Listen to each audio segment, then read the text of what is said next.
Hello, good evening, नमस्कार। कैसे आप सभी? उम्मीद करते हैं मस्त होंगे, स्वस्थ होंगे। तो एक बार फिर से स्वागत है आपका अपने इस परिवार में जिसका नाम है जीके जीएस भाई अमित पांडे।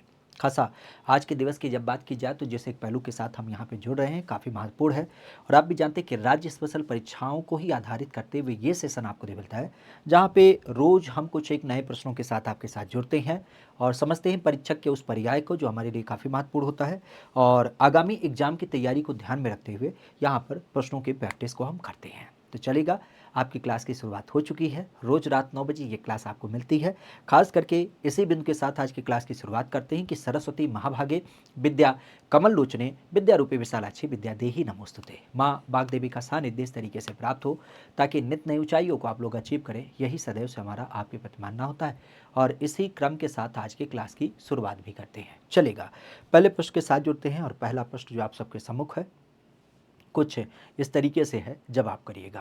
पहला प्रश्न जवाब करिएगा कि उत्तर प्रदेश में किस एक शहर में एक नया ग्रीन फील्ड टाउनशिप का निर्माण किया जा रहा है। ठीक है, अगर हम अपने यहाँ पे बात करें तो कोई एक ऐसा शहर है जहाँ पे ग्रीन फील्ड टाउनशिप का निर्माण किया जा रहा है। ग्रीन फील्ड टाउनशिप का निर्माण किया जा रहा है बनारस, अयोध्या, आगरा या फिर कानपुर में। ग्रीन फील्ड टाउनशिप, पहली बात तो ये ध्यान रखिएगा, अगर हम बात करें शहर के बारे में तो हमारे यहाँ पर अभी आपने रिकॉर्ड के अनुसार देखा होगा कि हमारे यहाँ पर 3 शहर बसाए गए हैं। कौन कौन से हैं? तो शहरों की जब बात की जाए तो एक नाम आपने सुना होगा नोएडा और एक नाम आपने सुना होगा ग्रेटर नोएडा। और ग्रेटर नोएडा के अलावा अगर देखा जाए तो एक नाम और आपने सुना होगा जिसको हम कहते हैं न्यू कानपुर सिटी।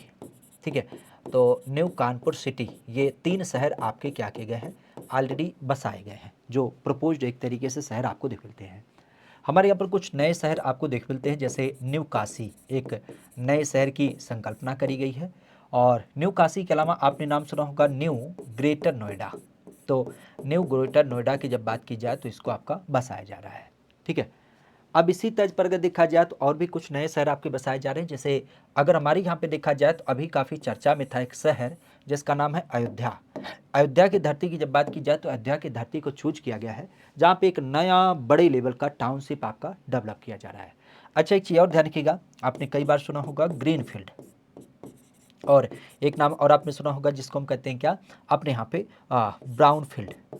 तो ये चीज़ें क्या होती हैं, ध्यान रखिएगा। ग्रीन फील्ड की जब बात की जाए तो ग्रीन फील्ड मतलब होता है कि कोई एक ऐसी संकल्पना जहाँ पे कुछ पहले से नहीं स्थित था, मतलब पूरा हरा भरा था, और यहाँ पे हम क्या करते हैं, एकदम नई शुरुआत। ठीक है, तो नई शुरुआत की जब बात की जाए तो उसके लिए हम क्या कहते हैं, उसके लिए ग्रीन फील्ड कहते हैं। लेकिन जब हम बात करते हैं ब्राउन फील्ड, तो ब्राउन फील्ड का मतलब क्या होता है कि एक ऐसी संरचना जो पहले से स्थापित है उसका हम क्या करें, पुनर्निर्माण करें, अर्थात हम कह सकते हैं कि मॉडिफिकेशन करें या उसमें कुछ थोड़ा बहुत परिवर्तन करें। ठीक है, तो पुनर्निर्माण के लिए जाना जाता है। तो ब्राउन फील्ड पुनर्निर्माण के लिए और ग्रीन फील्ड नई शुरुआत के लिए जाना जाता है। अयोध्या ध्यान रखिएगा काफ़ी चर्चा में रहता है। पहली बात, यहाँ का रेलवे स्टेशन आपने सुना होगा अयोध्या धाम जंक्शन के रूप में जाना जाता है।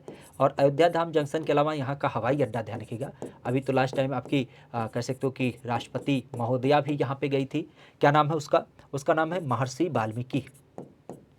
तो महर्षि वाल्मीकि के नाम से जो एक आपका अंतर्राष्ट्रीय हवाई अड्डा है, तो महर्षि वाल्मीकि अंतर्राष्ट्रीय हवाई अड्डा भी ध्यान रखिएगा जो आपका यहाँ पे अवस्थित है। तो महर्षि वाल्मीकि एयरपोर्ट की जब बात की जाए तो ये भी आपके इसी अयोध्या में देखने को मिल जाता है।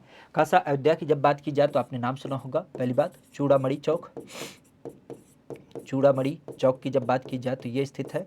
यहीं पे आपने नाम सुना होगा लता चौक। ठीक है, लता चौक की जब बात की जाए तो आपको मिलता है। गरुड़ की जब बात की जाए तो गरुड़ के सापेक्ष आपने नाम सुना होगा किसके रूप में, जटायु चौक। ठीक है, तो जटायु चौक की जब बात की जाए तो जटायु चौक का नाम ध्यान रखिएगा। और जटायु चौक के अलावा अगर देखा जाए तो एक नाम और ध्यान रखिएगा, अभी आपने सुना होगा यहाँ पे सूर्य स्तंभ। ठीक है, तो सूर्य स्तंभ की जब बात की जाए तो ये भी आपके लगाए गए हैं। वैसे हम कई बार बताते हैं कि गिलहरी की मूर्ति लगाई गई है, तो गिलहरी की मूर्ति कहाँ पे लगाई गई है, गिलहरी मूर्ति की जब बात की जाए तो ये लगाई गई है आपके अयोध्या धाम जंक्शन पे। एक नाम और ध्यान रखिएगा, कई बार चर्चा में रहता है रानी हो। रानी हो की जब बात की जाए तो रानी हो स्मारक जो है वो आपको यहाँ पे देख मिलता है। ठीक है। और फैजाबाद का नाम ध्यान रखिएगा परिवर्तित कर दिया गया है, तो इसी क्रम में फैजाबाद जंक्शन जो था उसका भी नाम परिवर्तित कर दिया गया है। अब इसका नाम अयोध्या कैंट कर दिया गया है। ठीक है, क्या नाम कर दिया गया है? इसका नाम अयोध्या कैंट कर दिया गया है। ठीक है, अयोध्या कैंट आपके फैजाबाद जंक्शन का नाम देख मिलता है। ठीक है, आगे की बात की जाए तो उत्तर प्रदेश के किस जिले में नेपाल के पशुपति मंदिर के आधार पे श्री पंचमुखी महादेव मंदिर आपको दिख मिलता है? पंचमुखी महादेव मंदिर आपको दिख मिलता है। हमारे यहाँ पे महादेव के कई सारे मंदिर हैं, जैसे एक नाम आपने सुना होगा, काफ़ी चर्चा में रहता है, काशी विश्वनाथ मंदिर। ठीक है, काशी विश्वनाथ मंदिर ये कहाँ से समित है? तो काशी विश्वनाथ मंदिर की जब बात की जाए तो ये आपको मिलता है आपके बनारस में, जो भगवान के 12 ज्योतिर्लिंगों में आपका शामिल होता है। काशी विश्वनाथ के अलावा अगर देखा जाए तो एक नाम और आपने सुना होगा, नीलकंठ महादेव मंदिर। नीलकंठ महादेव मंदिर ये कहाँ से समित है? तो ये आपके बांदा में अवस्थित है, और आपने सुना भी होगा जो कलिंजर पोर्ट है। ठीक है, तो कलिंजर पोर्ट के अंदर देखा जाए तो कलिंजर का जो दुर्ग है उसमें इसकी स्थापना की गई है। अभी आपने सुना होगा किसके बारे में? रेणुकेश्वर महादेव के बारे में। रेणुकेश्वर महादेव मंदिर की जब बात की जाए तो ये कहाँ से समित है? तो रेणुकेश्वर महादेव मंदिर की जब बात की जाए तो ये आपको मिलता है हमारे यहाँ पर बाराबंकी में। ठीक है, बाराबंकी की जब बात की जाए तो रेणुकेश्वर महादेव मंदिर ये आपको दिख मिलता है। इवन एक मंदिर और ध्यान रखिएगा, मार्कंडे महादेव का मंदिर। मार्कंडे महादेव मंदिर, तो मार्कंडे महादेव मंदिर की जब बात की जाए तो आपको बताया भी है गाजीपुर का कैथी का लोकेशन, जहाँ पे ओम त्र्यंबकम यजामहे मार्कंडे के द्वारा डेवलप किया गया। एक नाम और ध्यान रखिएगा, काफ़ी चर्चा में रहता है हमारे यहाँ पे, आपने सुना होगा बाबा अवघड़नाथ का मंदिर। बाबा अवघड़नाथ का मंदिर, तो बाबा अवघड़नाथ मंदिर की जब बात की जाए तो ये कहाँ से समित है? तो ये भी भगवान शिव का मंदिर है, और ये आपके वर्तमान में मेरठ में पड़ता है, जिसे हम क्रांति नगरी की संज्ञा देते हैं। तो मेरठ में बाबा अवघड़नाथ का मंदिर ये आपको दिख मिलता है। तो यूपी में कई सारे ऐसे मंदिर आपको दिख मिलते हैं। खासा अगर देखा जाए तो यहीं पे खास करके पशुपति पंचमुखी महादेव का मंदिर आपको दिख मिलता है। अब इनकी जब बात की जाए तो इनका संदर्भ क्या होगा? तो ये आपको दिख मिलता है मुजफ्फरनगर में। ठीक है, मुजफ्फरनगर की जब बात की जाए तो मुजफ्फरनगर का नाम ध्यान रखिएगा। वैसे पंचमुखी महादेव मंदिर की जब बात की जाए तो एक पंचमुखी मंदिर आपको शायद याद होगा, जब हमने अयोध्या जिला दर्शन कराया था तो अयोध्या में भी आपको दिख मिलता है। ठीक है, तो अयोध्या में भी एक आपका पंचमुखी महादेव मंदिर आपको देखने को मिल जाता है। तो मुजफ्फरनगर में जैसे पशुपतिनाथ मंदिर है, उसी तर्ज पर आपका पंचमुखी महादेव मंदिर मुजफ्फरनगर में स्थित है। मुजफ्फरनगर खासा जानते हैं, पहली बात गन्ना उत्पादन जिला के रूप में, गुड़ की जब बात की जाए तो गुड़ यहाँ का एक उत्पाद माना जाता है। और इसी मुजफ्फरनगर लोकेशन की जब बात की जाए तो यहाँ पे आपको शुक्रताल देख मिलता है। ठीक है, शुक्रताल की जब बात की जाए तो शुक्रताल भी आपको देखने को मिल जाता है। ठीक है, आगे की बात की जाए तो भारत सरकार का जो राजकीय चिन्ह है वह कहाँ से लिया गया है? भारत सरकार का जो राजकीय चिन्ह है वह बेसिकली कहाँ से लिया गया है? लखनऊ से, प्रयागराज से, सारनाथ से, मेरठ से। और एक काम जरूर करिएगा आप लोग कि बने हो तो कम से कम इस चैनल को लाइक से सब्सक्राइब कर ही लो। ठीक है, बेहतर क्लास होती है, लाइक करने में इतनी शर्म ना आनी चाहिए। ठीक है, लाइक कर लो, और नए हो तो सब्सक्राइब भी कर लो। चल, राजकीय चिन्ह की जब बात की जाए तो राजकीय चिन्ह कहाँ से लिया गया है? आज राजकीय चिन्ह की जब बात की जाए तो इसका संदर्भ क्या? तो आपने वही सुना होगा कि जो हमारे 3 शेर आपको देखने को मिल जाते हैं। ठीक है, 3 शेर की जब बात की जाए तो 3 शेर की जो एक आकृति होती है ये बेसिक हमें देख मिलती है। और इस आकृति की जब बात की जाए तो ये आकृति हमें कहाँ से दिख मिलती है? तो इसके बारे में आपने सुना होगा, ये 3 जो शेर होते हैं ये बेसिक कहाँ से समित है? तो यह आपको दिख मिलते हैं खास करके जब हम सारनाथ के स्तंभ की बात करें। ठीक है, तो सारनाथ का जो आपका स्तंभ है, सारनाथ के स्तंभ से क्या किया गया है? इसको लिया गया है, जिसको हम कई बार क्या कहते हैं? अशोक स्तंभ के रूप में भी जानते हैं। तो अशोक स्तंभ या सारनाथ शिलालेख के संदर्भ में खास करके इसे हम सिंह स्तंभ भी कह देते हैं। ठीक है, सिंह स्तंभ भी संज्ञा देते हैं क्योंकि इस पे शेर बनाए गए हैं, तो सिंह स्तंभ भी कहा जाता है। ये कहाँ से समित है? ये प्रयागराज में पड़ता है, सॉरी सारनाथ में पड़ता है। सारनाथ की जब बात की जाए तो अवस्थिति के लिए क्यों महत्वपूर्ण है? क्योंकि आप भी जानते हैं गौतम बुद्धा की जब बात की जाए तो बुद्धा के द्वारा ज्ञान की प्राप्ति जब हुई थी, तो ज्ञान प्राप्ति होने के बाद खास करके यहाँ पे पहला उपदेश दिया था। अच्छा, कभी आपने सोचा है कि गौतम बुद्धा को तो ज्ञान प्राप्त हुआ था बोध गया में, तो ऐसा कौन सा चिन्हांकन था कि ये चले आए चलते चलते इन्हें लगा कि नहीं यहीं पे हमें उपदेश देना है? कोई रीजन था? बोध गया में इनको ज्ञान की प्राप्ति हुई, लेकिन ये चले आए सारनाथ में, यहाँ पे पहली बार उपदेश दिया। ऐसा क्या रीजन? एक्चुअली रीजन ये था कि जो इनके साथी मित्र थे, चूँकि आप भी जानते हैं कथानक के बारे में कि 5 लोगों का एक ग्रुप था जो चले थे तपस्या करने। लेकिन संयोग से आप कह सकते हो कि तपस्या के अंतर्गत जब बुद्धा ने खीर खा लिया तो फिर उन लोगों ने कहा, अरे यार ये आदमी बताओ, अपने खाना खा रहे हैं, मीठा मीठा खीर निपटा रहे हैं और हम लोग यहाँ तपस्या कर रहे हैं, तो उनका साथ छोड़ दिए थे। तो ये लोग चले आए थे आगे बढ़ते बढ़ते। तो भगवान बुद्ध जब वहाँ से ज्ञान की प्राप्ति होती है, सारी चीज़ों को निपटा उपटा करके जैसे जैसे आगे बढ़ते जाते हैं, पहली बार ये लोग जहाँ में मिलते हैं तो वह लोकेशन है यही सारनाथ का, खास करके आपने सुना भी होगा जिसे हम कहते हैं मूलगंध कुटी विहार। ठीक है, मूलगंध कुटी विहार, तो यहाँ पे ये लोग मिलते हैं। तो यहीं पर इन 5 लोगों को बैठा करके उपदेश दिए, यहीं से ये अवस्थिति फेमस हो जाती है। खासा आपने सुना होगा यहाँ पे हिरण उद्यान की जब बात की जाए तो हिरण उद्यान वगैरह भी आपको देखने को मिल जाता है। ठीक है, तो हिरण उद्यान की जब बात की जाए तो यह भी आपको दिख मिलता है। मूलगंध कुटी विहार, खास करके अशोक का स्तंभ भी स्थित है। इवन आपने सुना होगा यहाँ पे धमेखा स्तूप स्थित है, और धमेखा स्तूप के अलावा चौखंडी स्तूप। ठीक है, चौखंडी स्तूप की जब बात की जाए तो चौखंडी स्तूप भी जो है ये आपको यहाँ देख मिलता है। तो सारनाथ का नाम ध्यान रखिएगा। बेसिक अगर देखा जाए तो सारनाथ कहाँ से करीब पड़ता है, तो ये बनारस के करीब पड़ता है। और बनारस शहर की जब बात की जाए तो बनारस शहर के बिल्कुल करीब क्या मतलब लगभग 10 किलोमीटर की दूरी पर अवस्थित है। ठीक है, तो सारनाथ का नाम ध्यान रखिएगा। कहा जा रहा है कि भारत खंडे संगीत संस्थान हमारे यहाँ पे स्थित है। ये कहाँ पे स्थित है? भारत खंडे संगीत संस्थान ये कहाँ पे देख मिलता है? बनारस में, इलाहाबाद में, लखनऊ में, आगरा में।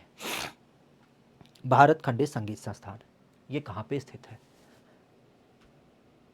भारत खंडे संगीत संस्थान के बारे में पहली बात तो आपको पता होना चाहिए कि आज अगर हम भारत खंडे की जब बात करें तो विष्णु पराकर भारत खंडे, जिनके अथक प्रयास के स्वरूप क्या किया गया, एक विद्यालय स्थापित किया गया जिसका नाम दिया जाता है Marris college of Hindustani music. क्या कहते हैं? Marris college of Hindustani music. Marris college of Hindustani music की जब बात की जाए तो इसकी स्थापना कब की गई, तो ये आपके 1926 में स्थापित किया गया। लेकिन मुख्यतः आप भी जानते हैं कि इसका नाम परिवर्तित कर दिया गया था 1960 में विष्णु पालेकर भारत खंडे के नाम पे। अब यहाँ पे अगर देखा जाए तो वर्तमान में इसका नाम क्या रखा गया है? भारत खंडे, और ये भी सरकार ने इसका नाम परिवर्तित कर दिया है।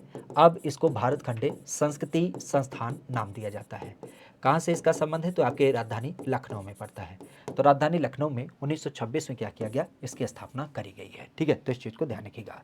अच्छा, यहीं पे अगर आपसे कोई कहता है कि एक संस्था और बताइए किसके बारे में, हिंदुस्तानी एकेडमी, तो हिंदुस्तानी एकेडमी की जब बात की जाए तो हिंदुस्तानी एकेडमी कहाँ पे स्थित है? हिंदुस्तानी एकेडमी जो है वह आपके प्रयागराज में पड़ता है। और एक नाम और ध्यान रखिएगा, भारत कला भवन। भारत कला भवन ये कहाँ पे स्थित है?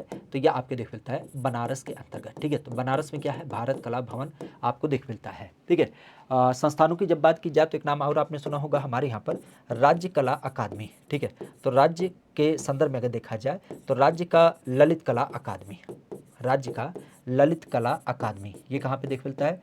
तो राज्य ललित कला अकादमी की जब बात की जाए तो ये आपके लखनऊ में पड़ता है। 1962 में इसकी स्थापना की गई। ठीक है, राज्य ललित कला अकादमी।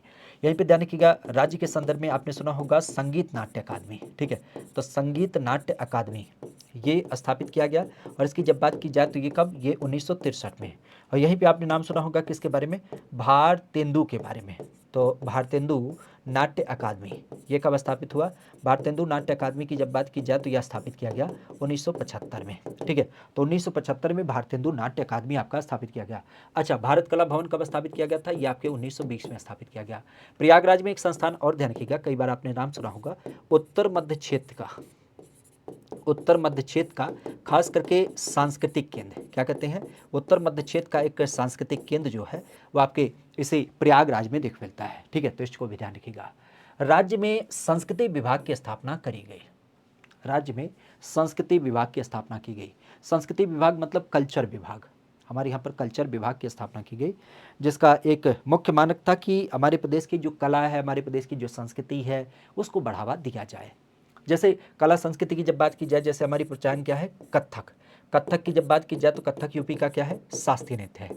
अब इस शास्त्रीय नृत्य को हमें बढ़ावा देना है तो उसके लिए हमने क्या किया? हमने अपने यहाँ पे खास करके एक कथक शोध संस्थान स्थापित किया। कब? 1988 में। कहाँ पे स्थापित है? तो ये आपके राजधानी लखनऊ में पड़ता है, जिसका मुख्य मानक यही है कि हमारे यहाँ पे क्या होना चाहिए, हमारी जो कला है, हमारी जो संस्कृति है, हम उसको संजो पाएँ। और इसी परिप्रेक्ष्य में आपने देखा होगा कि यूपी के अलग अलग क्षेत्रों में जो विभिन्न प्रकार की आपकी आयोजन होते हैं वो इसी संस्कृति विभाग के ही देखरेख में करे जाते हैं। दो प्रकार के आयोजन होते हैं। एक जो कला संस्कृति के आधार पे होता है वो संस्कृति विभाग करता है, और एक जो पर्यटन से सम्मिलित होता है जैसे ताज महोत्सव, तो ऐसे आयोजन को हमारे पर्यटन विभाग के द्वारा किया जाता है। तो ये खासा ध्यान रखिएगा, हमारे यहाँ पर आज़ादी के 10 साल बाद अर्थात 1957 में क्या किया गया, ये संस्कृति विभाग आपका स्थापित किया गया है।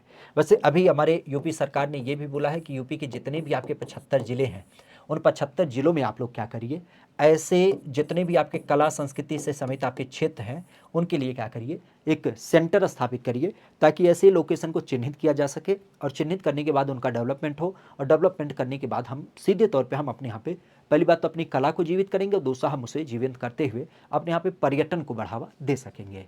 पर्यटन के ही बढ़ावा देने के अंतर्गत अभी हमने पीछे चर्चा भी किया था कि जैसे एक विधायक खास करके हमारे यहाँ पर एक विधायक क्या करेगा, एक पर्यटन साइट, ये योजना भी हमारे यहाँ पर चालू की गई थी, खास करके जिसके अंदर एक एक स्थल को क्या करना है, चिन्हित करते हुए उसे डेवलप करना है। ठीक है, आगे की बात की जाए तो मुगल बादशाह के शासन में चित्रकारों को संरक्षण मिलना बंद हो गया।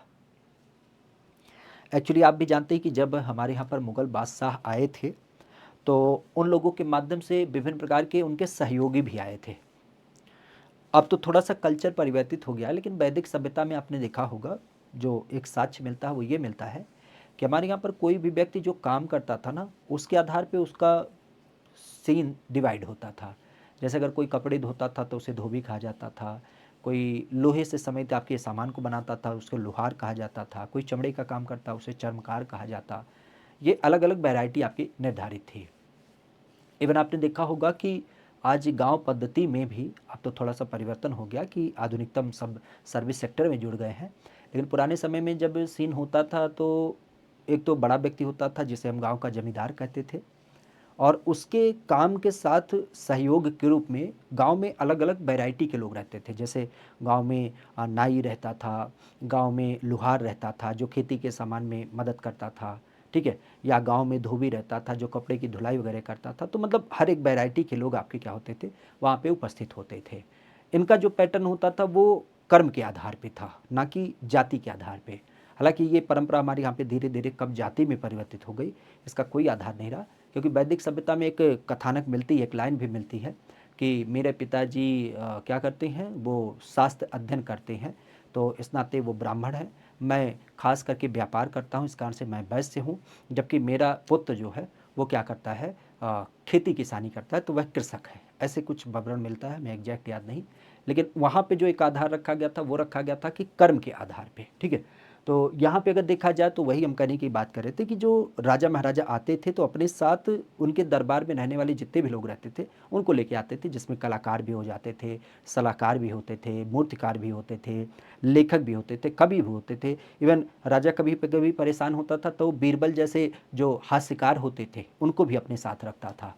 ठीक है, तो इस दशा में मुगल बादशाह की जब बात की जाए तो चित्रकार अपने साथ लाए थे जो मुगल बादशाह अपने यहाँ पे आए थे, लेकिन इसको पेंशन देना बंद कर दिया था किसके द्वारा, तो ये बंद हो गया था औरंगजेब के द्वारा। औरंगजेब की जब बात की जाए तो औरंगजेब को काफ़ी कट्टर माना जाता है, क्योंकि औरंगजेब के समय पे संगीत वगैरह विधा को भी क्या कर दिया गया था, बंद कर दिया गया था। ठीक है, संगीत वगैरह का जो प्रबंधन होता है यह इसके द्वारा बंद कर दिया गया था। इवन नवरोज त्यौहार वगैरह की जब बात की जाए तो वो भी बंद कर दिया। हालांकि औरंगजेब के बारे में चर्चा मिलती है कि ये स्वयं क्या करता था, बीड़ा बजाता था। ठीक है, बीड़ा स्वयं बजाता था, लेकिन संगीत वगैरह को इसके दरबार में बैन कर दिया गया। चित्रकारों को भी पेंशन मिलना बंद हो गया। इवन आप कह सकते हो किसी के दरबार के सापेक्ष में जो सिजुदा और पैबोस नाम की प्रथा थी उसको भी बंद कर दिया गया। बेसिक रूप से अगर देखा जाए तो हमारे यहाँ पर चित्रकारों की बात आती है तो आपने सदैव सुना होगा जहांगीर का शासनकाल। जहांगीर के बारे में बताया जाता है कि जब हम चित्रकला की बात करते हैं तो चित्रकला का इसके शासनकाल में स्वर्ण काल कहा जाता है।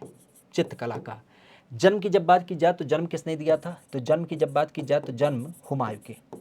ठीक है, और यहीं पे अगर देखा जाए तो एक नाम और ध्यान रखिएगा, स्थापत्य कला। स्थापत्य कला का जो स्वर्ण काल कहा जाता है वह किसके काल को कहा जाता है, तो आप सदैव जानते हैं एक ही व्यक्ति हैं जिन्होंने ताजमहल बनाया है। ठीक है, तो ताजमहल किसके द्वारा बनाया गया, ये शाहजहाँ के द्वारा। क्योंकि ये विश्व में सबसे बड़ा नमूना माना जाता है तो शाहजहाँ को स्थापत्य कला का स्वर्ण काल इनका समय काल माना जाता है। वैसे ऐसा नहीं है कि केवल पुरुष ही कुछ चीज़ बनाते हैं, महिला ही कुछ चीज़ बनाती है। एक बेटी भी अपने बाप का सीना गर्व से चौड़ा करती है। और यहाँ पे एक महिला का नाम आपने इतिहास में सदैव पढ़ा होगा, नूरजहाँ। नूरजहाँ की जब बात की जाए तो नूरजहाँ ने अपने पिता की याद में एक उनकी कब्र बनाई है जिसको हम कहते हैं एतमादुद्दौला की कब्र। ठीक है, एतमादुद्दौला के कब्र की जब बात की जाए तो एतमादुद्दौला का मकबरा जो है ये आपके आगरा में देख मिलता है। और आपने सदैव पढ़ा होगा कि मुगल काल की जब बात की जाए तो मुगल काल में इसे क्या मानते हैं, शुद्ध संगमरमर से। ठीक है, तो शुद्ध संगमरमर की जब बात की जाए तो शुद्ध संगमरमर से बनाई गई पहली इमारत जो होती है वो नूरजहाँ के द्वारा अपने पिता के एतमादुद्दौला के मकबरे के रूप में दिख मिलती है। ठीक है, कहा जा रहा है कि राजकीय जैन संग्रहालय कहाँ पे स्थित है। राजकीय जैन संग्रहालय हमारे यूपी में कहाँ पे स्थित है। इसकी जब बात की जाए तो मथुरा में, बनारस में, आगरा में या फिर आपके कौशाम्बी में। राजकीय जैन संग्रहालय, राजकीय जैन संग्रहालय बेसिक अगर देखा जाए तो यूपी में यह कहाँ पे आपको दिख मिलता है, जैन संग्रहालय। वैसे जैन की जब बात की जाए तो जैन के बारे में आप भी जानते हैं। सबसे पहली बात जैन धर्म के बारे में, और जैन धर्म की जब बात की जाती है तो जैन धर्म में कुल 24 तीर्थंकर हुए हैं, ये बात तो बखूबी आप जानते हैं। 24 तीर्थंकरों में अगर देखा जाए तो इसमें से खासा ध्यान रखिएगा 9 तीर्थंकर जो हैं वह आपके यूपी में देख मिलते हैं, जिनमें से मुख्यतः अगर देखा जाए तो 5 का जन्म आपके अयोध्या में हुआ है। 5 का जन्म आपके अयोध्या में हुआ है। नाम की जब बात की जाए जैसे ऋषभनाथ। ठीक है, ऋषभनाथ की जब बात की जाए तो ऋषभनाथ, ऋषभनाथ के अलावा अगर देखा जाए, ऋषभनाथ नहीं ऋषभ देव नाम है। ठीक है, ऋषभ देव, खास करके अजितनाथ, अजितनाथ, अभिनंदन नाथ। ठीक है, अभिनंदन नाथ, इवन आपने सुमित नाथ, सुमित नाथ, ये सब नाम आपने सुन रखे होंगे। नामों की जब बात की जाए तो एक नाम आपने सुना होगा किसके बारे में, बिमल नाथ। बिमल नाथ का संबंध कहाँ से है। बिमल नाथ की जब बात की जाए तो ये फर्रुखाबाद से समेत है। ठीक है, फर्रुखाबाद की जब बात की जाए तो यहाँ से समेत है। आपने संभवनाथ का नाम सुना होगा, संभवनाथ, ये कहाँ से समेत है, तो ये आपके श्रावस्ती से देख मिलते हैं। ठीक है, इवन आपने फर्रुखाबाद जिले में एक नाम और आपने सुना होगा, यहाँ पे एक महोत्सव आयोजित किया जाता है जिसको कहते हैं कंपिल महोत्सव। ठीक है, कंपिल महोत्सव ये किससे समित है, तो ये जैन धर्म से समित एक बड़ा प्रसिद्ध त्यौहार माना जाता है। हमारे यहाँ पर देखा जाए तो जैन धर्म को आधारित करते हुए एक जैन संग्रहालय आपके स्थापित किया गया है, तो ये कहाँ पे दिख मिलता है, तो आपके मथुरा में देखने को मिल जाता है। अच्छा, मथुरा स्थली की जब बात की जाए तो मथुरा एक कारण से और भी कई बार फेमस है। यहाँ पे जैन संग्रहालय है और यहीं पे आपको बौद्ध संग्रहालय भी दिख मिलता है। तो ये क्वेश्चन अनगिनत बार पूछा गया है कि कौन सा लोकेशन जहाँ पे बौद्ध धर्म के और जैन धर्म के दोनों के संग्रहालय देख मिलते हैं, तो जैन और बौद्ध के या आपके मथुरा में देख मिलते हैं। इवन आपने कई बार सुना होगा कि कनिष्क की जब बात की जाए तो कनिष्क काल के जो सिक्के वगैरह भी प्राप्त हैं वो कहाँ से प्राप्त हैं, वो आपके ज़्यादा मात्रा में मथुरा से ही प्राप्त हुए हैं। मथुरा संग्रहालय में इसको रखा भी गया है। एक आपने देखा होगा बिना सर वाली मूर्ति भी यहाँ पे क्या की गई है, लगाई गई है, मतलब बिना धड़ वाली मूर्ति यहाँ पे आपके लगाई गई है, जो खास करके कनिष्क काल से समित मानी जाती है, मथुरा संग्रहालय। ठीक है, संग्रहालय की बात चलिए तो एक नाम और ध्यान रखिएगा, हमारे यूपी का सबसे प्राचीन राजकीय संग्रहालय, ये कहाँ पे स्थित है, तो राजकीय संग्रहालय की जब बात की जाए तो ये आपके राजधानी लखनऊ में पड़ता है। यूपीएसआई में क्वेश्चन पूछा था और यूपी का ये सबसे पुराना है।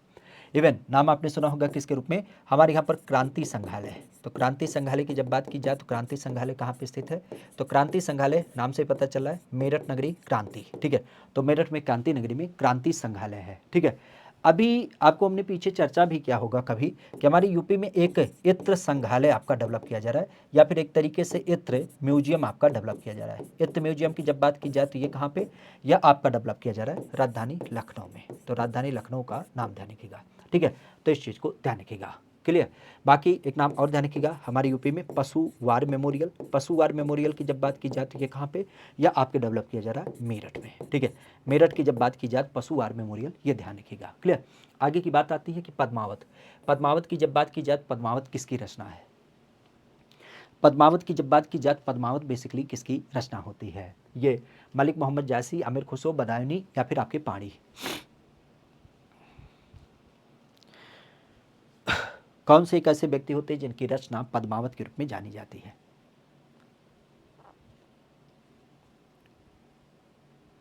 पद्मावत के रूप में किसकी रचना जानी जाती है। पद्मावत की जब बात की जाए तो बेसिक आप भी जानते हैं पद्मावत के रूप में जो नाम आता है वह नाम किससे समित होता है, तो यह नाम समित होता है मलिक मोहम्मद जायसी। मलिक मोहम्मद जायसी की जब बात की जाए तो इनके द्वारा क्या किया गया है, इस पुस्तक को लिखा गया है, जिसमें आप भी जानते हैं एक रानी हुआ करती थी पद्मावती। तो पद्मावती रानी के बारे में क्या की गई है, पूरी की पूरी कहानी यहाँ पे लिखी गई है। पद्मावती रानी के बारे में आपने सुना होगा, खास करके अगर इनकी बात की जाए तो जौहर प्रथा के बारे में आपने सुना होगा। जौहर प्रथा की जब बात की जाए तो जौहर प्रथा के बारे में भी यहाँ पे चर्चा मिलती है। ये पुस्तक जो लिखी गई है शुद्ध रूप से ध्यान रखिएगा अवधी भाषा में लिखी गई है, अवधी भाषा में लिखी गई है। और मुख्य रूप से अगर देखा जाए तो ये कहाँ से समित है, तो ये जो व्यक्ति हैं, ये जायस नाम का एक स्थल है, ये जायस नाम का एक स्थल है जो पड़ता है कहाँ पे, जायस नाम का स्थान खास करके अगर इसकी बात की जाए तो ये पड़ता है अमेठी में।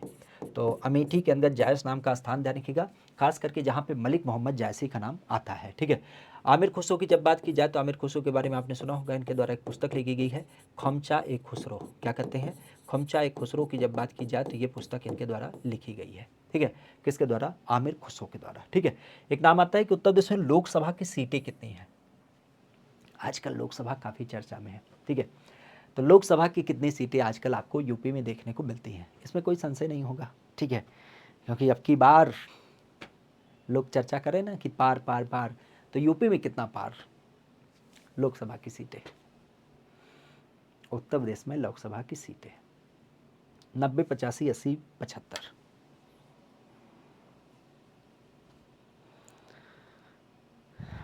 अरे कम से कम लाइक कही दिया करो। ठीक है, बने हो एकदम, लाइक और शर्म करने में भी लग जाती, देख लो कैसे लोग जुड़े हैं लेकिन लाइक और शेयर नहीं करेंगे, बेहतर है। लोकसभा की कितनी सीटें हैं, देखिए अगर हम अपने यहाँ पे बात करें तो दो सदन आपने सुना होगा, एक आपने नाम सुना होगा लोकसभा, लोकसभा में कुल 80 सीटें हमारी यूपी में पड़ती हैं और इसमें भी 17 सीटें जो हैं वो आपके एससी के लिए आरक्षित हैं। ठीक है, इसके अलावा अगर हम अपने यहाँ पे बात करें विधानसभा, तो विधानसभा में हमारी यूपी में 403 सीटें हैं, जिसमें आपने सुना होगा कि 84 सीटें जो हैं वो एससी के लिए हैं और 2 सीटें जो हैं वो एसटी के लिए आपके रिजर्व करी गई हैं। ठीक है, तो ये दो नाम आपको दिख मिलते हैं। फिर आप नाम यहीं पे सुना होगा किसके बारे में, राज्यसभा, राज्यसभा की जब बात की जाए तो उसके लिए 100 सीटें होती हैं और विधान परिषद की जब बात की जाए तो विधान परिषद के लिए क्या होता है, सॉरी माफ़ी चाहते हैं, राज्यसभा की 31 सीटें होती हैं, विधान परिषद की आपके 100 सीटें आपको दिख मिलती हैं। सामान्य प्रवृत्ति में अगर देखा जाए तो कोई भी व्यक्ति अगर जो लोकसभा या विधानसभा का सदस्य बनना चाहता है तो 5 साल का कार्यकाल होता है। व्यक्ति की उम्र 25 वर्ष होनी चाहिए न्यूनतम, और यहीं पे व्यक्ति को क्या होना चाहिए, खास करके आप कह सकते हो कि इसका चुनाव पद्धति जो होता है वो प्रत्यक्ष होता है। ठीक है, यहाँ पे अगर देखा जाए तो राज्यसभा और विधान परिषद के लिए जो योग्यता है वो क्या है कि व्यक्ति की योग्यता में खास करके कह सकते हो कि 6 साल का इसका कार्यकाल हो जाता है, और यहाँ पे अगर देखा जाए तो इसकी योग्यता 30 वर्ष होती है। इसका जो चुनाव होता है वो आपके अप्रत्यक्ष तरीके से होता है। ठीक है, तो इस चीज़ को ध्यान रखिएगा। अब सीटों की जब बात की जाए तो सीटों की संख्या कितनी है, तो नाम से ही पता चल गया 80 सीटें। आज वर्तमान में यूपी में कुल 80 सीटें लोकसभा की आपको देखने को मिल जाती हैं। तो लोकसभा की 80 सीटें हैं जिनमें से 17 सीटें आपकी रिजर्व करी गई हैं। ध्यान रखिएगा, इनमें किसी भी कैटेगरी में महिलाओं को रिजर्वेशन नहीं मिलता है।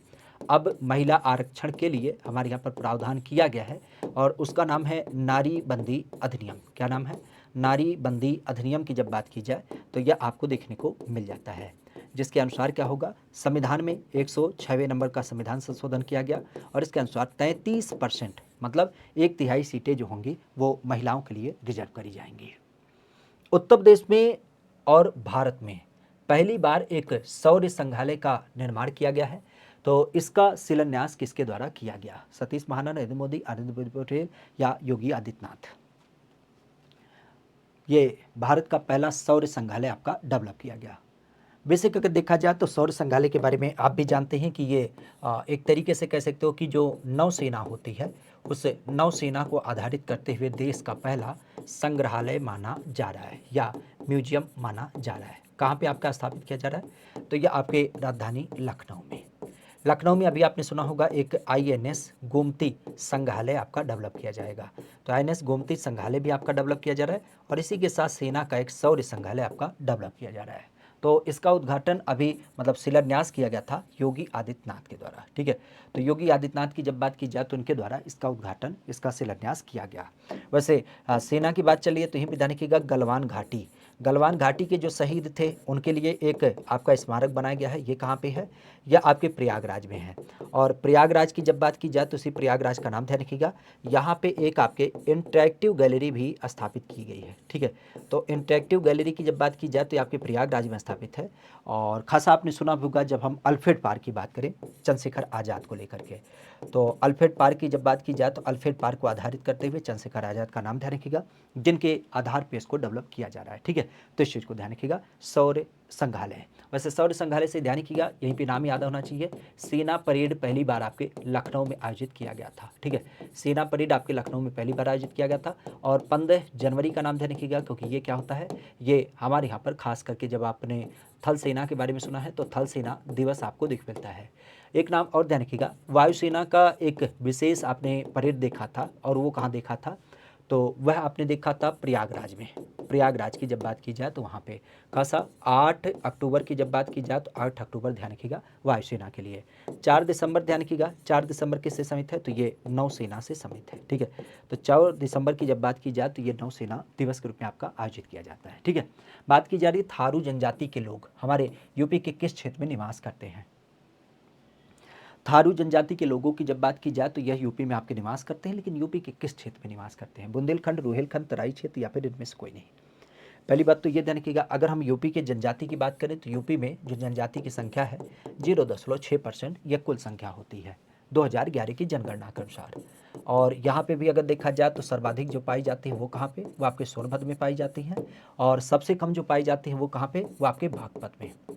इवन एक नाम आपने और सुना होगा किसके रूप में, जब हम नाम लेते हैं जलौन और जब हम नाम लेते हैं अयोध्या, तो जलौन और अयोध्या में कोई भी जनजाति नहीं पाई जाती है। ठीक है, मुख्यतः अगर देखा जाए तो हमारे यूपी में जो जनजातियों का क्रम है, अगर यहाँ पे देखा जाए तो थारू जनजाति हमारी यूपी की सबसे बड़ी जाति मानी जाती है, सबसे बड़ी जनजाति मानी जाती है। कहाँ पे पाई जाती है, तो ये आपके तराई रीजन में अत्यधिक मात्रा में पाई जाती है। अभी इनके माध्यम से कुछ नाम आपने सुना होगा, जैसे बहराइच। बहराइच की जब बात की जाए तो यहाँ पर इनके माध्यम में क्या किया गया, निजी बैंक स्थापित किया गया। ठीक है, तो निजी बैंक आपके बहराइच में स्थापित किया गया। इन्हीं के माध्यम से अभी आपने सुना होगा होम स्टे योजना भी चालू किया गया। ठीक है, तो होम स्टे योजना इनके माध्यम से।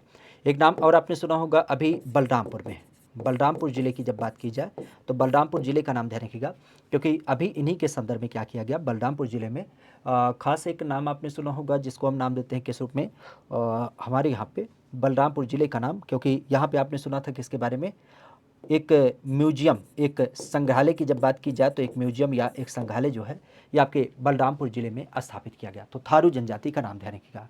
वैसे जनजातियों की बात की जाए तो एक नाम ध्यान रखिएगा, एकलव्य आवासीय विद्यालय। एकलव्य आवासीय विद्यालय, तो एकलव्य आवासीय विद्यालय जो है वो जनजातियों के लिए आपका खोला गया है। वर्तमान में जनजाति मंत्री की जब बात की जाए तो उनका नाम क्या है, उनका नाम है अर्जुन मुंडा। ठीक है, अर्जुन मुंडा की जब बात की जाए तो उनका नाम ध्यान रखिएगा। वैसे एक नाम ध्यान रखिएगा, बिरसा मुंडा। बिरसा मुंडा की जब बात की जाए तो बिरसा मुंडा कौन है, बिरसा मुंडा आपके जनजातीय भगवान माने जाते हैं। और 15 नवंबर आप भी जानते हैं, 15 नवंबर हमारे यहाँ पर जनजाति गौरव दिवस के रूप में घोषित किया गया है। ठीक है, आगे की बात आती है कि उत्तर प्रदेश में शास्त्रीय संगीत के सापेक्ष में बाइबल ग्रंथ किसे कहा जाता है। शास्त्रीय संगीत का बाइबल ग्रंथ किसे कहा जाता है, नाद बिनाद को, सूरसागर को, सूफीनामा को, या फिर नाट्य शास्त्र को। वैसे संगीत के बारे में अगर चर्चा की जाए तो पहली जो चर्चा मिलती है वो कहाँ पे मिलती है, तो वह आपने सदैव सुना होगा, हमारे यहाँ पर एक वेद है जिसका नाम है सामवेद। ठीक है, तो सामवेद की जब बात की जाए तो सामवेद में पहली बार क्या होती है, संगीत के बारे में चर्चा मिलती है। ठीक है, तो संगीत की जो पहली चर्चा हुई है, मतलब जो वाद्य यंत्र हैं, जो लय हैं, जो सुर हैं, वो पहली बार सामवेद में चर्चा में आते हैं। लेकिन इसके अलावा अगर हम बात करें जिसको हम शुद्ध रूप से बाइबल नाम देते हैं, तो ये किसे नाम दिया जाता है, तो ये बाइबल हमारे यहाँ पर नाम दिया जाता है संगीत के सापेक्ष में। ये नाम मिलता है हमारे यहाँ पर एक व्यक्ति थे जिनका नाम था भरत मुनि। तो भरत मुनि ने एक पुस्तक लिखी है जिसका नाम है नाट्य शास्त्र। तो नाट्य शास्त्र में पहली बार क्या हुआ है, आप कह सकते हो कि जैसे संगीत, वाद्य यंत्र, उनके बजाने के तरीके, राग, इन सब के बारे में पूरी चर्चा होती है, मतलब जो 7 स्वर वगैरह होते हैं। तो नाट्य शास्त्र हमारे यहाँ पर संगीतज्ञों का बाइबल कहा जाता है। वैसे इसी नाम से एक चीज़ और ध्यान रखिएगा, हमारे यहाँ पर नाट्य शास्त्र के अलावा आपने एक नाम और सुना होगा, बीड़ा। बीड़ा की जब बात की जाए तो बीड़ा क्या माना जाता है, ये सबसे प्राचीन माना जाता है। सबसे प्राचीन की जब बात की जाए तो इसके बारे में ध्यान रखिएगा। वैसे पीछे हमने कई बार चर्चा भी किया कि बीड़ा और तंबूरा, ठीक है, बीड़ा के साथ तंबूरा मिला करके हमारे यहाँ पर क्या किया गया है, एक नाम आपने सुना होगा जिसको कहते हैं सितार। तो सितार आपका डेवलप किया गया है। तो सितार की जब बात की जाए तो बीड़ा और तंबूरा इन दोनों को मिला के डेवलप किया गया है। पटना पक्षी विहार की जब बात की जाए तो पटना पक्षी विहार उत्तर प्रदेश के किस जिले में संबंधित है। पटना पक्षी विहार उत्तर प्रदेश के किस जिले में आपको देख मिलता है। ये नाम है एटा, कासगंज, मेरठ या फिर कानपुर में। पटना पक्षी विहार एक्चुअली आप भी जानते हैं वही हमारे यहाँ पर एक नियम बनाया गया है किसके रूप में, खास करके जब हम बात करते हैं वाइल्ड लाइफ प्रोटेक्शन एक्ट 1972। तो वाइल्ड लाइफ प्रोटेक्शन एक्ट के अनुसार 1972 में हमने क्या किया, ये जो वन होते हैं और वन्य जीव इनको संरक्षित करने की बात करते हैं। और इस सापेक्ष में आपने देखा होगा कि हमारे यहाँ पर पहली बात तो इसको समवर्ती सूची में भी डाला गया है। अब यहाँ पे अगर देखा जाए तो हमारे यहाँ पर जो पक्षी होते हैं, जैसे नेचुरल साइट होती हैं जहाँ पे जल क्षेत्र होता है, वहाँ पे इनको संरक्षित किया जाता है। तो मुख्यतः अगर देखा जाए तो हमारी यूपी में ऐसे कई सारे नाम हैं। पहली बात तो आती है हमारे प्रदेश का सबसे पहला कौन सा है, तो सबसे पहले के बारे में आपने सुना होगा जिसका नाम है नवाबगंज पक्षी विहार। तो नवाबगंज पक्षी विहार की जब बात की जाए तो ये कहाँ पे दिख मिलता है, ये आपके उन्नाव में दिख मिलता है। और जिसका नाम हम लोग क्या देते हैं, हम लोग इसका नाम चंद्रशेखर आज़ाद के रूप में नाम देते हैं। तो चंद्रशेखर आज़ाद पक्षी विहार भी से नाम दिया जाता है, नवाबगंज पक्षी विहार या चंद्रशेखर आज़ाद पक्षी विहार पहला हो जाता है। फिर बात आती है हमारे प्रदेश का सबसे बड़ा कौन सा है, तो हमारे प्रदेश का जो सबसे बड़ा है उसका नाम है लाख बहुसी पक्षी विहार। ठीक है, तो लाख बहुसी पक्षी विहार की जब बात की जाए तो ये कहाँ पे पड़ता है, ये आपके कन्नौज में पड़ता है। कन्नौज में लाख बहुसी पक्षी विहार ये आपको दिख मिलता है। फिर बात आती है हमारे प्रदेश का सबसे छोटा, तो सबसे छोटा कहाँ पे स्थित है, सबसे छोटा की जब बात की जाए तो सबसे छोटा नाम ध्यान रखिएगा, यह यूपी में आपको दिख मिलता है। और इसका नाम क्या होता है, तो आपने कई बार सुना होगा सेखा पक्षी विहार। ठीक है, तो सेखा पक्षी विहार की जब बात की जाए तो यह यूपी का सबसे छोटा होता है। और इसकी अवस्थिति क्या है, सेखा पक्षी विहार की जब बात की जाए तो ये अलीगढ़ में पड़ता है। अलीगढ़ में इसकी अवस्थिति देख मिलती है। तो अलीगढ़ में सेखा पक्षी विहार होता है। पटना पक्षी विहार की जब बात की जाए तो ये कहाँ पे स्थित है, ये आपके एटा जिले में पड़ता है। ठीक है, एटा जिले की जब बात की जाए तो एटा जिले में नाम ध्यान रखिएगा। एटा वैसे आप भी जानते हैं किसके लिए फेमस है, जलेसर यहाँ का बड़ा फेमस लोकेशन है घुघरू और घंटी के लिए। ठीक है, तो घुघरू और घंटी की जब बात की जाए तो घुघरू और घंटी के लिए जलेसर का नाम जाना जाता है। तो पटना पक्षी विहार ध्यान रखिएगा, ये आपके एटा में पड़ता है। पटना नाम से कन्फ्यूज मत होएगा कि ये बिहार में, पटना मतलब हमारे यूपी में। ठीक है, तो इस चीज़ को ध्यान रखिएगा। आगे की बात आती है कि उत्तर प्रदेश की सबसे बड़ी नहर कौन सी है। उत्तर प्रदेश की जब बात की जाए तो उत्तर प्रदेश की सबसे बड़ी नहर कौन सी होती है। और एक काम जरूर करिएगा आप लोग कि अगर इस चैनल पर नए जुड़े हैं तो कम से कम इस चैनल को सब्सक्राइब कर लीजिएगा, क्लास को लाइक और अपने दोस्तों मित्रों के पास साझा भी करिएगा। ठीक है, सबसे बड़ी नहर हमारी यूपी की कौन सी होती है, यूपी की सबसे बड़ी नहर कौन सी है। तो नहरों की जब बात की जाए तो सबसे पहली बात तो ये ध्यान रखिएगा, हमारे यहाँ पर नहरों का देश किसे कहते हैं, नहरों का देश हम लोग कहते हैं अपने यहाँ पे पाकिस्तान को। पाकिस्तान को हम नहरों का देश कहते हैं, पहली बात। दूसरी बात आती है हमारे यहाँ पर नहरों के देश के अलावा खास करके नहरों से सिंचाई। तो नहरों से जो हमारे यहाँ पर सिंचाई करी जाती है वह कितनी की जाती है, तो आपने कई बार पढ़ा होगा करीब करीब पूरे प्रदेश की जो कुल सिंचाई होती है 15% नहरों से सिंचाई होती है, बाकी 75% आपके नलकूप से होती है। ठीक है, नहरों के सापेक्ष अगर देखा जाए तो नहरों से सर्वाधिक सिंचाई कहाँ पे होती है, तो नहरों से सर्वाधिक जो सिंचाई होती है वो हमारे यूपी के पश्चिमी यूपी में होती है। ठीक है, तो पश्चिमी यूपी की जब बात की जाए तो पश्चिमी यूपी में सबसे ज़्यादा आपके नहरों से सिंचाई की जाती है। हमारी यूपी की जब बात की जाए तो हमारी यूपी में ही आपने सुना होगा कि सबसे पुरानी नहर कौन सी मानी जाती है, तो सबसे पुरानी नहर जो मानी जाती है वह मानी जाती है आपके खास करके आपने सुना होगा उसको नाम दिया जाता है पुरानी पूर्वी यमुना नहर। क्या बोलते हैं, पूर्वी यमुना नहर। पूर्वी यमुना नहर की जब बात की जाए जो खास करके 1830 में बनाई गई, हमारी यूपी की सबसे पुरानी नहर होती है। बाकी अगर देखा जाए तो बात आती है हमारे यहाँ पे सबसे ज़्यादा नहरों की लंबाई तो आपके लाल बरेली में पड़ती है, और सबसे कम जो होती है वो आपके अमरोहा ज़िले में सबसे कम लंबाई की नहरें पड़ती हैं।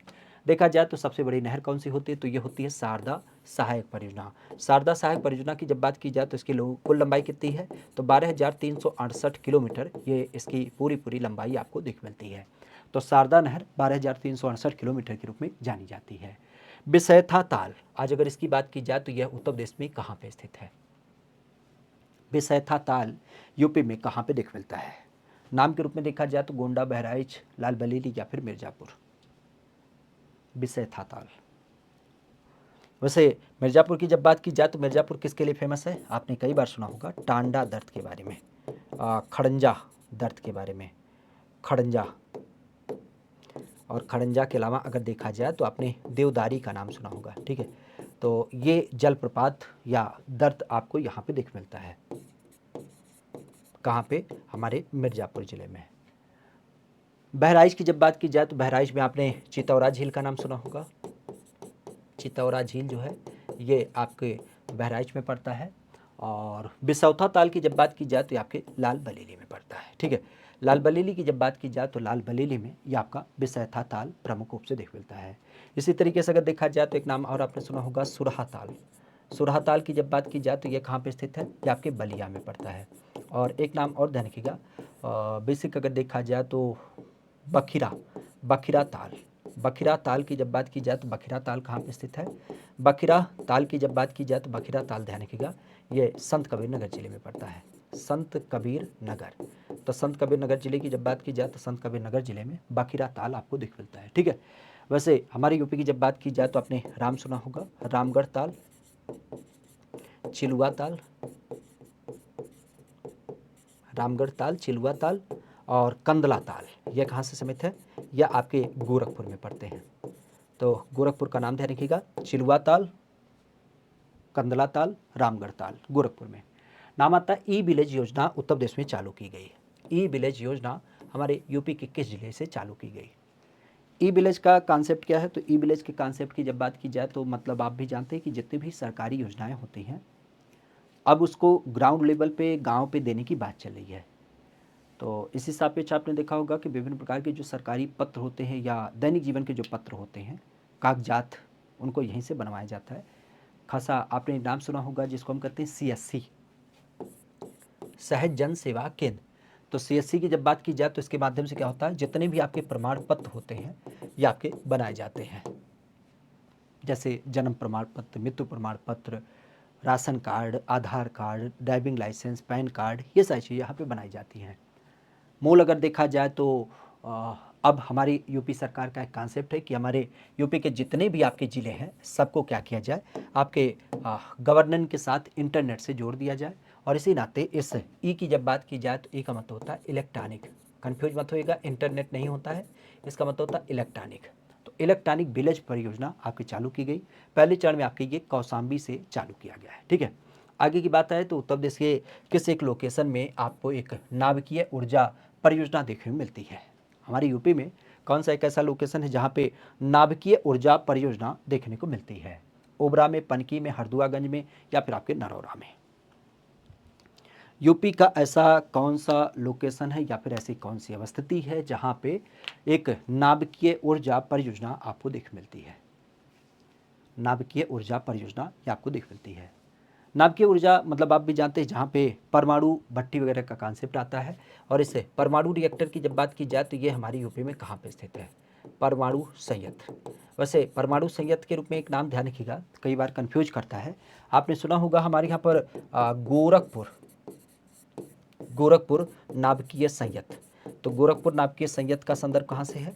तो गोरखपुर नाभिकीय संयंत्र का नाम ध्यान रखिएगा, ये हमारी यूपी में नहीं पड़ता है, गोरखपुर से कंफ्यूज मत होइएगा, बल्कि ये कहाँ पे स्थित है? तो ये हरियाणा में पड़ता है।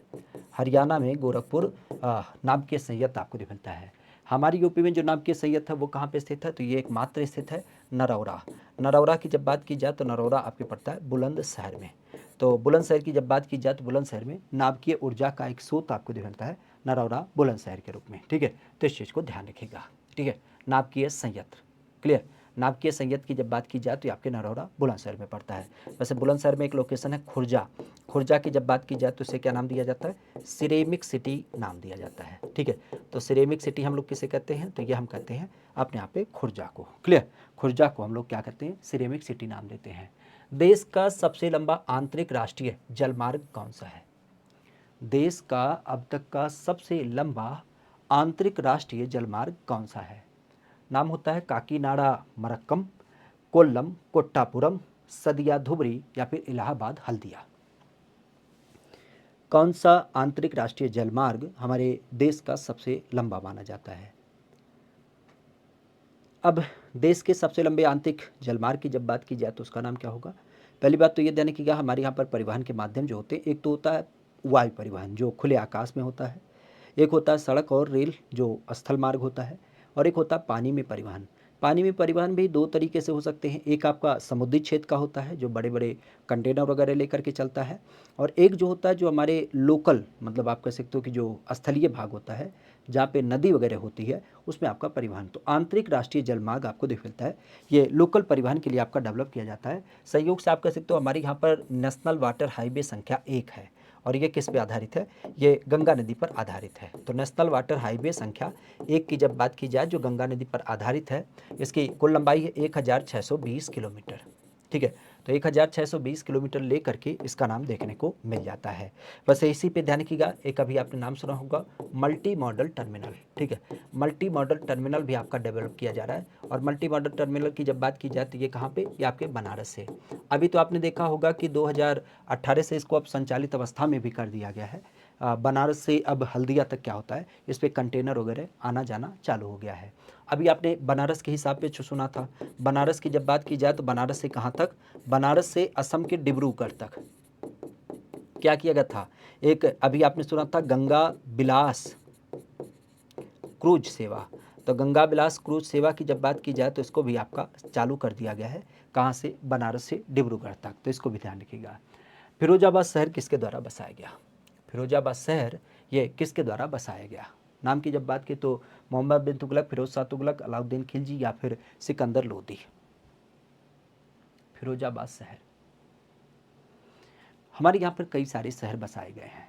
एक शहर की जब बात की जाए मोहम्मद बिन तुगलक जिसका नाम जौना खान होता है, तो जौना खान की याद में आपका बसाया गया है किसके द्वारा? फिरोज शाह तुगलक के द्वारा। क्या नाम होता है उसका? उसका नाम होता है जौनपुर। तो जौनपुर शहर इसके द्वारा। इवन आपने नाम सुना होगा सिकंदर लोदी के द्वारा सन 1504 में एक शहर बनाया गया और जिसका नाम था आगरा। तो आगरा की जब बात की जाए तो आगरा सिकंदर लोदी के द्वारा 1504 में बनाया गया। इवन एक नाम आपने सुना होगा मुराद बख्श। तो मुराद बख्श की जब बात की जाए तो मुराद बख्श नाम से एक जो व्यक्ति था उसके नाम से मुरादाबाद शहर आपका बसाया गया है। ठीक है, इसी तरीके से आपने नाम सुना होगा फारूक के बारे में। ठीक है, तो फारूक नाम के व्यक्ति के नाम से क्या किया गया है?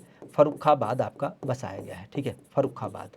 ठीक है, इवन आपने नाम सुना होगा हमारे यहाँ पर शहरों को लेकर के, तो एक नाम आता है लखनऊ। ठीक है, लखनऊ, लखना पासी के रूप में। लखना पासी की जब बात की जाए तो इसके नाम से लखनऊ का नाम आपको दिख मिलता है। हालांकि अब इसका नाम लोग बताते हैं कि ये लक्ष्मण के नाम से दिख मिलता है। आपने सुना होगा कुश के बारे में। तो कुश की जब बात की जाए तो कुश के द्वारा सुल्तानपुर जो शहर है वह आपका डेवलप किया गया है। इवन एक नाम आता है कास। कास की जब बात की जाए तो कास के द्वारा जो बनारस लोकेशन है वह आपका बसाया गया है। एक नाम आपने सुना होगा किसके बारे में? सहारनपीर के बारे में। ठीक है, तो सहारनपीर की जब बात की जाए तो सहारनपीर के माध्यम से खासा ध्यान रखिएगा सहारनपुर जिले का नाम रखा गया है। ठीक है, तो सहारनपुर जिले की जब बात की जाए तो सहारनपीर के द्वारा यह नाम देख मिलता है। क्लियर? तो फिरोजाबाद शहर की जब बात की जाए तो ये किसके द्वारा बसाया गया? तो ये बसाया गया है फिरोज शाह तुगलक के द्वारा। एक्चुअली फिरोज शाह तुगलक की जब बात की जाए तो उसके द्वारा कुछ बड़े काम किए गए जिसमें फिरोज शाह तुगलक के द्वारा फिरोजाबाद शहर और जौनपुर शहर आपके स्थापित किया गया। इवन आप जाएंगे हरियाणा हिसार, तो वहाँ पे हिसार शहर को भी इसने क्या किया है? बसाया है। फिरोजाबाद की जब बात की जाए तो आज हम किस रूप में जानते हैं? तो फिरोजाबाद को हम लोग आज सुहाग नगरी के रूप में पहचानते हैं, सुहाग नगरी। और चूंकि इसके द्वारा इसका नामकरण फिर से किया गया था, इसका जो प्राचीन नाम था वो था चंदनगर। तो अभी इसका नाम कई बार होता है कि इसका नाम क्यों ना पुराना वही बदल करके चंदनगर कर दिया जाए। ठीक है, एक नाम आता है लोकप्रिय धार्मिक पत्रिका कल्याण। कल्याण की जब बात की जाए तो कल्याण कहाँ से प्रकाशित होती है? कल्याण नाम की धार्मिक पत्रिका की जब बात की जाए तो ये कहाँ से प्रकाशित होती है? मथुरा से, गोरखपुर से, ऋषिकेश से या फिर आपके बनारस से। कल्याण नाम की पत्रिका की जब बात की जाए तो ये बेसिक कहाँ से प्रकाशित होती है? कल्याण। कल्याण के बारे में तो आप भी जानते हैं, कल्याण काफ़ी चर्चा में रहती है क्योंकि एक टाइटल निकला था कि भगत के बस में है भगवान। तो भगत के बस में है भगवान नाम की जो संकल्पना थी वो यहीं से निकली थी और इसी कारण से ये काफ़ी चर्चा में रहती है। तो ये कहाँ से निकाली गई है कल्याण नाम की पत्रिका? तो ये निकाली जाती है आपके गोरखपुर से। और गोरखपुर में भी किससे? तो गोरखपुर में आपने सुना होगा खास करके गीता प्रेस से। गीता प्रेस की जब बात की जाए तो गीता प्रेस गोरखपुर जो है उसके माध्यम से इसे निकाला जाता है। वैसे गीता प्रेस की जब बात की जाए तो 1923 का नाम ध्यान रखिएगा जब इसकी स्थापना की गई थी। और कई बार आपने नाम सुना होगा हनुमान दास पोद्दार। ठीक है, हनुमान दास पोद्दार की जब बात की जाए तो इन्होंने क्या किया है, इसकी स्थापना कर रखी है। ठीक है, हनुमान दास पोद्दार गोरखपुर के संदर्भ में। खासा ध्यान रखिएगा, यहीं पे आपने सुना होगा किसके बारे में, गीता वाटिका। तो गीता वाटिका की जब बात की जाए तो गीता वाटिका भी इनके द्वारा डेवलप किया गया एक विशेष मंदिर है जो यहाँ पे आपको देखने मिल जाता है। ठीक है, तो इस चीज़ को ध्यान रखिएगा। बाकी बनारस से एक पत्रिका निकलती थी जिसका नाम था बनारस अखबार। ये हमारे यूपी का क्या था, सबसे पहला अखबार माना जाता है जो खास करके सन 1845 से निकलता था, लेकिन ये सप्ताह में एक बार निकलता था। ठीक है, 1845 में निकाला जाता था, सप्ताह में एक बार निकलता था। और इसी क्रम में फिर हमने क्या देखा, एक पत्रिका जिसका नाम है हिंदुस्तान। हिंदुस्तान की जब बात की जाए तो ये रोज़ निकलती है और रोज़ निकलने के सापेक्ष में इसका प्रकाशन तो ये मदन मोहन मालवीय के द्वारा। ठीक है, मदन मोहन मालवीय के द्वारा दैनिक निकलने वाली पत्रिका के रूप में। ठीक है, एक नाम आता है कि उत्तर प्रदेश में जून का जो महीना होता है इस टाइम पे बड़ी तेज़ हवाएं चलती हैं पश्चिम दिशा की तरफ से, तो इसे हम क्या नाम देते हैं, पश्चिम दिशा की तरफ से बड़ी तेज तेज हवाएं हमारी यूपी में चलती हैं, बेसिकली हम उसे क्या नाम देते हैं, चक्रवाती पवन कहते हैं, व्यापारी पवन कहते हैं, तूफान कहते हैं या फिर लू कहते हैं। यूपी में चलने वाली इस तेज हवा को क्या नाम दिया जाता है? पहली बात तो ये ध्यान रखिएगा, यूपी में जो हवा चलती है कुछ इस तरीके से आपको देख मिलता है। खास करके इधर से जो हवा आती है जिसको हम एक तरीके से मानसूनी हवा कहते हैं, तो मानसून हवा की जब बात की जाए तो उसको हम नाम देते हैं पूर्वा। और पूर्वा के माध्यम से क्या होती है, हमारे यहाँ पर बरसात होती है, पहली बात। लेकिन जब हमारे यहाँ पर इधर से हवा आती है पश्चिम की तरफ से, तो पश्चिम में पड़ता है थार का रेगिस्तान। थार के रेगिस्तान से ये जो हवा निकलती है ये कैसी होती है, तो क्योंकि गर्मी का महीना है तो गर्म हवा होती है। गर्मी के अलावा ये चूँकि थार के रेगिस्तान से आती है तो ड्राई हवा होती है, सूखी होती है, तो इस कारण से हम इसको कहते हैं लू। अक्सर आपने देखा होगा कि गर्मी के समय पे क्या होता है, धूल भरी आंधी उठती रहती है जिसको लू कहा जाता है, और आपके घर परिवार के लोग सदैव कहते हैं बेटा बाहर ना निकलो नहीं तो लू लग जाएगा। ठीक है, तो लू आपके जून महीने में चलती है। काली नदी की जब बात की जाए तो काली नदी का क्रम क्या है, काली नदी उत्तर प्रदेश के किस जिले से खास करके राज्य में प्रवेश करती है? काली नदी काली नदी की जब बात की जाए तो काली नदी यूपी में प्रवेश करती है कन्नौज, पीलीभीत, फैजाबाद या फिर लखनऊ से। सबसे पहली बात तो ये ध्यान रखिएगा, काली नदी का जो उद्गम माना जाता है ये उत्तराखंड में माना जाता है। आपने नाम सुना होगा एक गौरी गंगा, और एक आती है जिसको हम कहते हैं खास करके गौरी गंगा के अलावा मिलम हेमनद, वहाँ से क्या होती है इसका उद्गम होता है, मतलब दो धाराएं होती हैं जो आकर के मिल जाती हैं, तो उसके बाद क्या होता है यहाँ पे इसका उद्गम माना जाता है। अक्सर आपने देखा होगा वो जो लोकेशन है ना, जो नेपाल और यूपी के मतलब नेपाल और भारत के बीच में टसल रहता है, जो काली गंगा नाम का लोकेशन। ठीक है, तो इस सापेक्ष में वहीं से ये काली नदी निकलती है। मुख्यतः निकलती तो उत्तराखंड से है, लेकिन हमारी यूपी में कहाँ प्रवेश करती है, तो हमारी यूपी में जो इसका प्रवेश स्थल है वो आपके पीलीभीत जिले में देख मिलता है। तो पीलीभीत जिले की जब बात की जाए तो पीलीभीत जिले से इसका नाम ध्यान रखिएगा।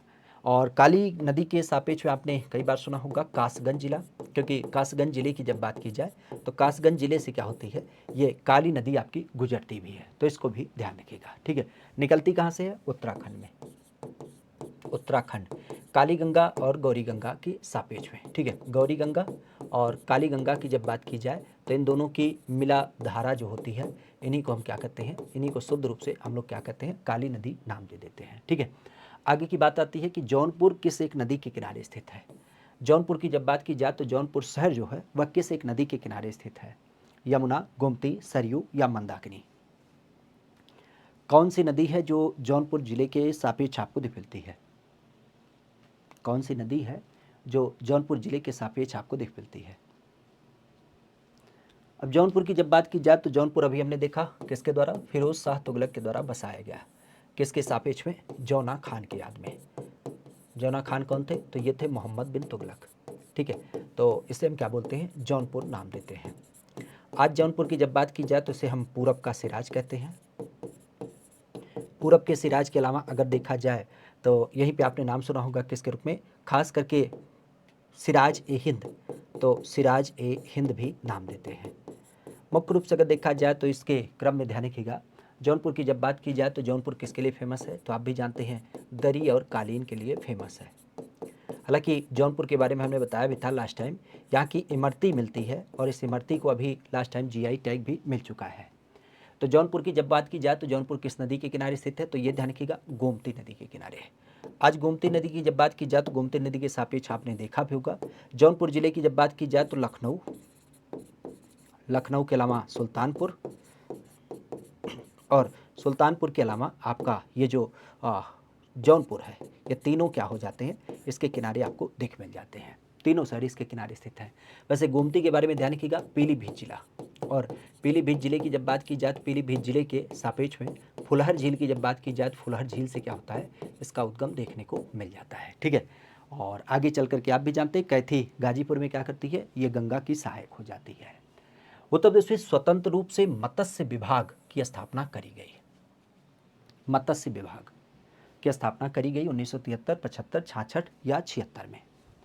मत्स्य विभाग, मत्स्य विभाग, पहली बात तो ये ध्यान रखिएगा, हमारे यहाँ पर केंद्रीय मंत्री पुरुषोत्तम रुपाला, पुरुषोत्तम रुपाला।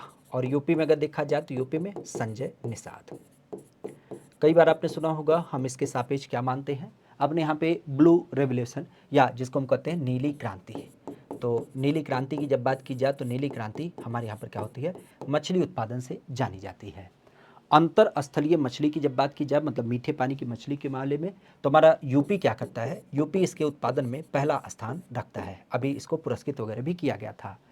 अभी हमारे यहाँ पे बताया गया था कि एक हम लोग क्या करेंगे, फिश मार्ट की स्थापना करेंगे। ये फिश मार्ट कहाँ पे स्थापित होगा, तो पहला यूपी में स्थापित किया जा रहा है चंदौली जिले में, और दूसरा आपके जो मुजफ्फरनगर जिला है यहाँ पे इसकी स्थापना की जा रही है। ठीक है, तो मुजफ्फरनगर और चंदौली इन दो लोकेशन में, मुजफ्फरनगर नहीं मुरादाबाद है। ठीक है, मुरादाबाद, तो मुरादाबाद और चंदौली जिले की जब बात की जाए तो यहाँ पे इसकी स्थापना करी जा रही है, फिश मार्ट। ठीक है, अब बेसिक अगर देखा जाए तो मत्स्य विभाग की स्थापना कब की गई, तो यह स्थापित किया गया था 1966 में अलग रूप से। हालांकि मत्स्य रूप विभाग जो स्थापित हुआ था पहले चरण में, वो अंग्रेजों के काल में 1875 में स्थापित हुआ था।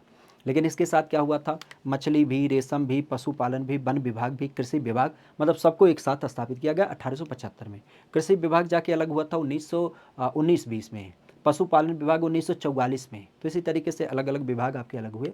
1966 में आपका मत्स्य विभाग आपका स्थापित किया गया। ठीक है, तो ये सारी चीज़ें हो जाती हैं आज के प्रश्नों की श्रृंखला के स्वरूप में। ठीक है, बाकी एक चीज़ जरूर ध्यान रखिएगा, आपके मन में आता है कि यूपी जी के हमें बेहतर तरीके से पढ़ना है, बिल्कुल एनसीईआरटी बेस पे, तो उसके लिए हमने आपके साथ क्या किया है, ये सिद्धार्थ बैच साझा किया है। तो आप सिद्धार्थ बैच देख सकते हैं। खास करके कुल मिला जुला के अगर देखा जाए तो केवल 99 रुपये में ये बैच आपके सामने उपलब्ध है, तो आप इसे भी देख सकते हैं। और इसके अलावा आपके जहन में आता है कि अगर हम यूपी पुलिस का पेपर दे रहे हैं तो हमें टेस्ट लगाना चाहिए, हमें प्रैक्टिस करना चाहिए। तो प्रैक्टिस करने के लिए 10 अंग्रेजी भाषा और 10 हिंदी भाषा के आपके प्रैक्टिस सेट हमने आपके साझा कर दिए हैं। 20 रुपये का केवल टेस्ट है, तो आप इसे भी कैरी कर सकते हैं। ठीक है, कहाँ पे ये सारी चीज़ें मिलेंगी, तो ये सारी चीज़ें मिल जाएंगी आपके GK GS by Amit Pandey application पे। और रही बात क्लास की पीडीएफ, तो क्लास की पीडीएफ भी आपको मिल जाती है कहाँ पे, टेलीग्राम पे मिल जाती है। और टेलीग्राम के अलावा जो ये एप्लीकेशन है GK GS by Amit Pandey, इस एप्लीकेशन पे भी क्या होता है, इसका पीडीएफ आपको मिल जाता है। तो आप यहाँ से पीडीएफ प्राप्त कर लीजिएगा। बाकी चैनल पे पहली बार जुड़े थे तो इस चैनल को भी सब्सक्राइब करिएगा और क्लास लाइक करते हुए अपने दोस्तों मित्रों के पास साझा करिएगा। Thank you, all the best.